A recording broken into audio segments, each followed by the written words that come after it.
ठरलं तर मग या मालिकेच्या आजच्या भागात सुरुवातीला साक्षीचं सत्य समजले आणि चैतन्य संपूर्ण हादरून गेलेला असतो.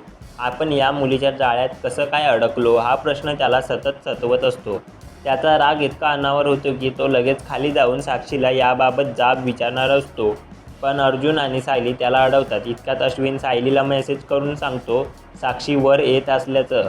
तेव्हा सायली अर्जुन चैतन्याला धोक्याचा इशारा देत आपल्याला पुढे काय करायचं हे ताबडतोब ठरवावं लागेल, कारण साक्षी वर येत आहे. त्यानंतर चैतन्य म्हणतो की मी तिला पोलिसांच्या हवाली करतो.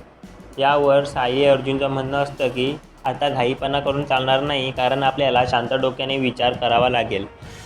या सर्व प्लॅनची सुरुवात तिने केली तर शेवट आपण करायचा. कुणालला न्याय मिळवून द्यायचा आहे. त्यामुळे तुला इथे साक्षीसोबत राहणं गरजेचं आहे. तरच आपल्याला तिच्या विरोधात पुरावे मिळतील. त्यामुळे तू एंगेजमेंटला उभा राहा. साक्षी बाहेर येऊन सतत दार ठोकावत असते. चैतन्य तिला मी येतो म्हणून बोलतो. सायली टेरेसच्या दरवाज्यातून पुन्हा खाली जाते. अर्जुन दरवाजा उघडतो तेव्हा साक्षी आधी आतमध्ये येऊन रूममध्ये सर्व काही ठीक आहे ना चेक करते. नंतर दोघे खाली जातात. खाली येत असताना साक्षीच्या मनात सायली गायब असल्याचं येते, पण दोघं खाली यायच्या आधी सायली खाली आलेली असते. त्यानंतर चैतन्य व साक्षी एकमेकांना अंगठ्या घालायला उभे राहतात. तेव्हा सुभेदारांना थोडा विचित्र वाटतं. वरती काय झालं याची त्यांना कल्पना नसते. तेव्हा अर्जुन म्हणतो की मी त्याला साखरपुडा करायला सांगितलं आहे. एकमेकांना अंगठी घातल्यावर साक्षी मनातल्या मनात म्हणते की आता तुला माझ्या आवडीतून कोणच सोडू शकत नाही. माझं काम झालं आहे. मी तुला माझ्या मित्राकडे पाठवीन. तर चैतन्य म्हणतो की हा पवित्र विधी मला तुझ्यासारख्या बाईसोबत करावा लागतोय हे माझं दुर्दैव, पण तुझ्या पापाची शिक्षा मी तुला दिल्याशिवाय राहणार नाही. दुसरीकडे सायली आणि अर्जुन घरी येतात तेव्हा घरातले सर्व त्यांना घडलेल्या प्रकाराबद्दल विचारत असतात. चैतन्याला रूममध्ये गेल्यावर तुम्ही काय सांगितलं? चैतन्याने साक्षीसोबत साखरपुडा का केला हे प्रश्न त्याला पडलेले असतात. तेव्हा सर्वात आधी अर्जुन आणि सायली घरातल्यांचे आभार मानतात की त्यांनी या प्लॅनमध्ये त्यांची साथ दिली.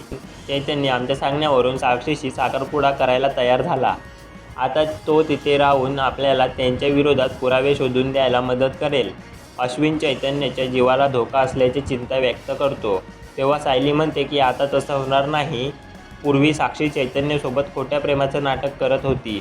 आता बाजी पलटली आहे. चैतन्य स्वतः साक्षीसोबत खोट्या प्रेमाचं नाटक करत आहे. इतक्यात अर्जुनला चैतन्य फोन करतो. बऱ्याच दिवसांनी फोन आल्यावर चैतन्याचा अर्जुन थोडा भावुक होतो. फोन स्पीकरवर ठेवतो. बोलायला सुरुवात करतो. चैतन्य रडतच सायली व अर्जुनचे आभार मानतो. तेव्हा पूर्ण आजी म्हणते की तू चुकीच्या मुलीच्या जाळ्यात अडकत होतास, त्यामुळे तुला यातून बाहेर काढणं आमचं कर्तव्य होतं. त्यानंतर चैतन्य म्हणतो की मी आता त्या साक्षीला धडा शिकवल्याशिवाय राहणार नाही.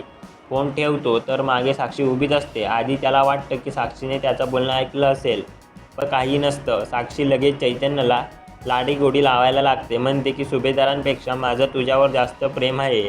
त्याला मिठी मारते, पण चैतन्याला तिचा खरा चेहरा माहीत असल्याने तो गाफील राहत नाही.